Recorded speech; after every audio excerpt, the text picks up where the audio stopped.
달콤한 말씀 행복한 하루 4월 9일 금요일 말씀은 출애굽기 2장 11절에서 25절 말씀입니다.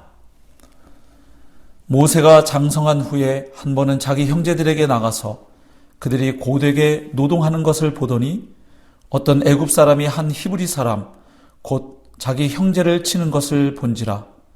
좌우를 살펴 사람이 없음을 보고 그 애굽 사람을 쳐 죽여 모래 속에 감추니라. 이튿날 다시 나가니 두 히브리 사람이 서로 싸우는지라. 그 잘못한 사람에게 이르되 네가 어찌하여 동포를 치느냐 하매 그가 이르되 누가 너를 우리를 다스리는 자와 재판관으로 삼았느냐. 네가 애굽 사람을 죽인 것처럼 나도 죽이려느냐. 모세가 두려워하여 이르되 일이 탈로 되었도다. 바로가 이 일을 듣고 모세를 죽이고자 하여 찾는지라. 모세가 바로의 낯을 피하여 미디안 땅에 머물며 하루는 우물 곁에 앉았더라. 미디안 제사장에게 7딸이 있었더니 그들이 와서 물을 길어 구유에 채우고 그들의 아버지의 양떼에게 먹이려 하는데 목자들이 와서 그들을 쫓는지라. 모세가 일어나 그들을 도와 그 양떼에게 먹이니라. 그들이 그들의 아버지 르우엘에게 이를 때에 아버지가 이르되 너희가 오늘은 어찌하여 이같이 속히 돌아오느냐. 그들이 이르되 한 애굽 사람이 우리를 목자들의 손에서 건져내고 우리를 위하여 물을 길어 양떼에게 먹였나이다. 아버지가 딸들에게 이르되 그 사람이 어디에 있느냐.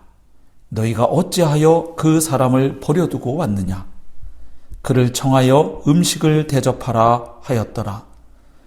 모세가 그와 동거하기를 기뻐하며 그가 그의 딸 십보라를 모세에게 주었더니 그가 아들을 낳음에 모세가 그의 이름을 게르솜이라 하여 이르되 내가 타국에서 나그네가 되었음이라 하였더라. 여러 해 후에 애굽 왕은 죽었고 이스라엘 자손은 고된 노동으로 말미암아 탄식하며 부르짖으니 그 고된 노동으로 말미암아 부르짖는 소리가 하나님께 상달된지라.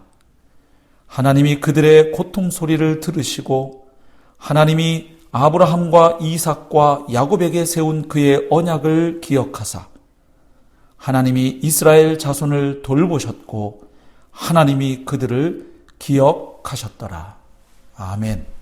한 사람의 인생에는 본인이 의도하든 의도하지 않았든 중요한 분기점 혹은 전환점이 찾아올 때가 있습니다.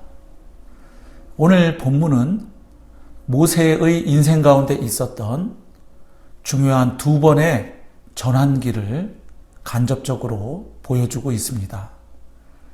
먼저 모세의 인생 가운데 첫 번째 찾아온 중요한 분기점 혹은 전환기가 11절에 나타납니다. 모세가 장성한 후에 한 번은 자기 형제들에게 나가서 이렇게 기록이 되어 있는데요.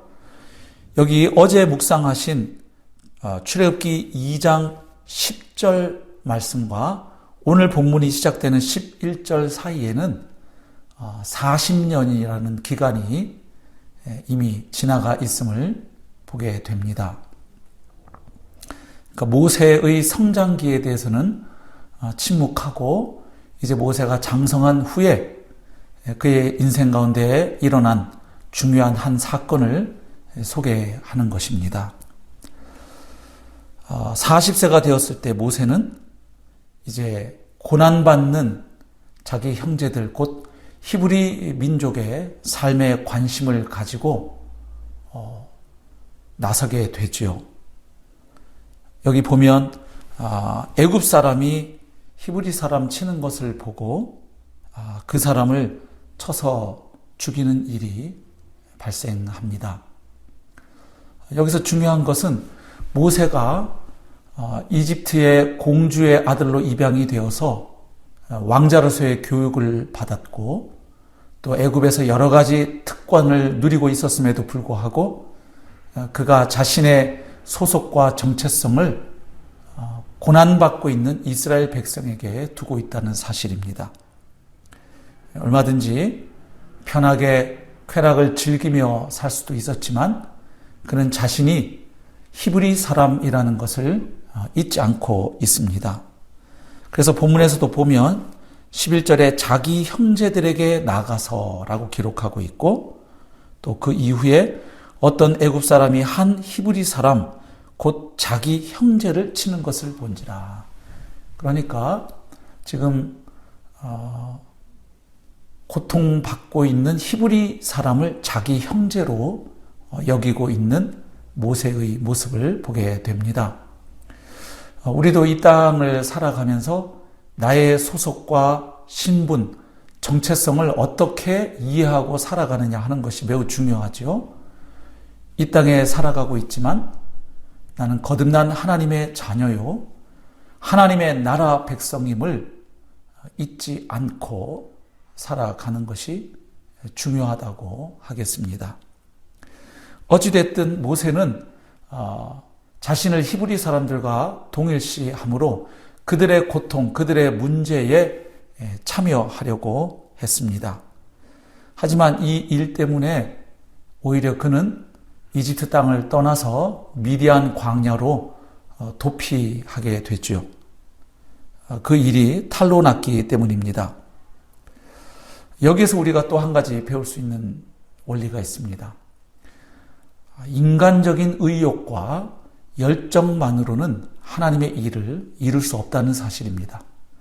비록 모세는 자기 동족 히브리 사람들의 고통받는 현실에 대해서 관심을 가졌고 그 문제를 해결하기 위해서 나섰지만 아직 때가 되지 않았던 것이죠. 모세 자신도 아직 준비가 덜 되어 있었고 또 히브리 사람들도 아직 준비가 덜 되어 있음을 봅니다. 본문에 보면 그 히브리 사람이 모세를 향하여 이렇게 말하죠. 누가 너를 우리를 다스리는 자와 재판관으로 삼았느냐, 이렇게 말합니다. 아직 모세를 그들의 지도자로 받아들일 준비가 되어 있지 않는 그들의 모습을 발견하게 됩니다. 이렇게 하나님의 일은 하나님의 때에 이루어진다는 사실을 다시 한번 발견하게 됩니다. 그래서 하나님의 때를 기다리면서 하나님의 사람으로 빚어지고 준비되고 훈련되는 과정이 반드시 필요함을 보게 됩니다. 미디안 광야로 피신했던 모세는 그곳에서 이제 가정을 이루게 되고 40년간 양을 치는 목자로 살아가게 되죠. 자, 그런데 오늘 본문에 보면 모세의 인생 가운데 두 번째 전환기가 또 등장합니다. 그것이 23절입니다. 여러 해 후에 애굽 왕은 죽었고 이스라엘 자손은 고된 노동으로 말미암아 탄식하며 부르짖으니 그 고된 노동으로 말미암아 부르짖는 소리가 하나님께 상달된지라, 이렇게 기록하고 있습니다. 여기 여러 해 후에라고 기록하고 있는데 22절과 23절 사이에 또다시 40년이라는 기간이 흘러갔음을 알 수 있습니다. 왜냐하면 미디안 광야에서 양을 치고 있던 목자 모세에게 하나님이 나타나셔서 이스라엘 백성들의 그 고통받는 소리를 들으셨고 또 그들의 형편과 처지를 보셨을 뿐만 아니라 그들의 조상인 아브라함과 맺은 언약을 하나님이 기억하셔서 이제 그들을 이집트 땅에서 건져내기 원한다고 말씀하시면서 모세를 부르시고 또 그를 이집트 땅으로 다시 보낸 때가 바로 80세였기 때문입니다.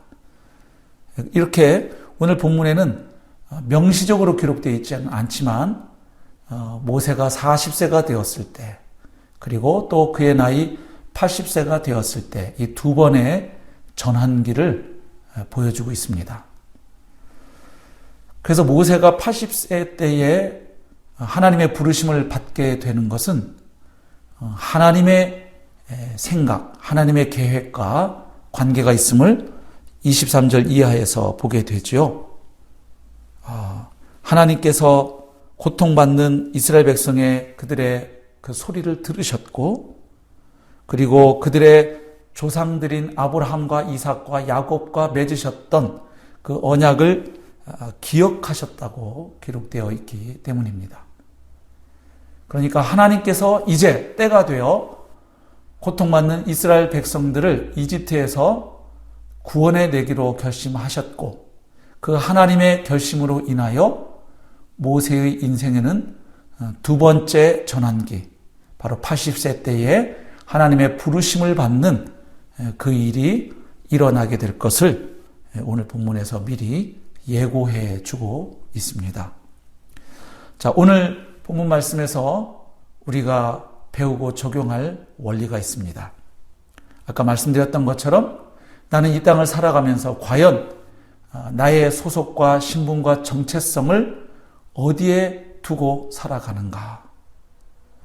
모세가 비록 편하게 살 수 있고 쾌락을 즐기며 살 수 있는 이집트 왕자로서의 삶이 보장되어 있었지만, 그가 자신의 소속과 신분과 정체성을 이스라엘 백성과 동일시했던 것처럼 우리도 하나님 나라의 백성으로서의 정체성을 가지고 이 땅을 나그네로, 또 하나님 나라의 일꾼으로 살아가야 되겠다고 다시 한번 다짐을 할 수 있기를 바랍니다.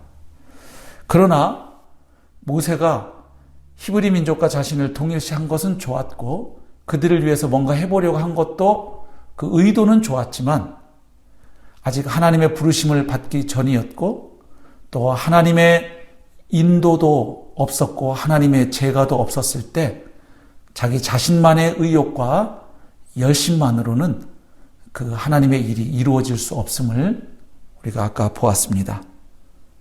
그래서 우리가 하나님의 일을 함에 있어서 늘 하나님께 여쭙고 하나님의 뜻을 구하는 신앙이 중요함을 보게 됩니다. 또 하나님의 때를 기다리며 준비하고 빚어지는 훈련되는 기간이 꼭 필요하고 중요하다는 사실도 보게 됩니다. 그래서 우리가 인생 살아가면서 늘 하나님의 때를 분별하고 하나님의 부르심과 하나님의 제가를 따라서 하나님의 일을 해가는 우리의 삶, 우리의 인생 여정이 될 수 있기를 소망합니다. 마지막으로 오늘 본문을 보면 모세 한 사람의 인생 가운데 일어나는 사건들, 그 일들과 하나님의 뜻과 계획과 섭리 사이에 연결점이 있다는 사실을 보게 됩니다. 비록 모세는 의욕과 혈기가 앞서서 이집트 땅을 떠나 도망가야만 했고, 그래서 미디안 땅에서 양을 치면서 살아야 했지만, 모세의 인생 가운데 일어난 이 일들은 또한 하나님이 이제 언약 백성 이스라엘 위해서 하려고 하는 일과 서로 연결 지점이 보인다는 사실입니다. 그러니까 우리 개인의 삶에 일어나는 일이 하나님의 구원 역사 혹은 하나님의 그 섭리와 연결될 수 있다는 사실이죠. 그저 나 한 사람의 인생으로, 그저 나 한 사람의 삶에 일어나는 사건만으로 끝나지 아니하고 우리가 하나님과 함께 걸어갈 때, 하나님과 연결되어 살아갈 때 나의 인생에 일어나는 그 일들이 하나님의 뜻을 이루고 하나님의 섭리를 이루는 일에 어떻게든 쓰임받을 수 있고 연결될 수 있다는 사실입니다. 그만큼 우리가 우리의 삶을 나의 시선, 나의 관점으로만 바라보지 아니하고 하나님의 관점으로, 하나님 나라의 관점으로 바라보고 해석하며 살아가는 일이 참 중요하구나 하는 것을 깨닫게 됩니다.